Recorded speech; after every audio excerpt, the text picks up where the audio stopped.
Hey guys, it's Phil from Be Your Partners in Print. I'm here with the Epson SureLab D1000 printer, and we're going to be looking at how to change the inks on this machine. That does vary slightly and is different to the Epson SureLab D700 and 800. So let's take a look. We've had an alarm on our Epson D1000 to say that the ink needs replacing.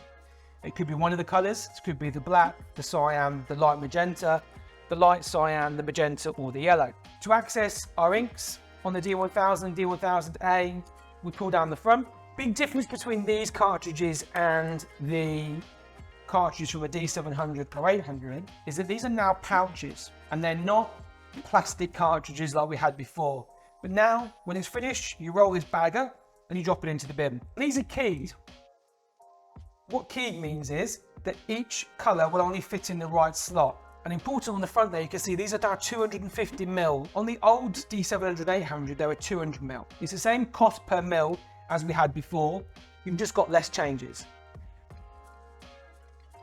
Maintenance tank is what we have in printing for doing borderless printing. So when we're doing edge-to-edge printing, the ink print head goes across the page and then runs ink into a channel to capture all the excess. This needs to be replaced. It's relatively cheap. Once you've replaced your cartridges, you put that back on and it'll be good to go.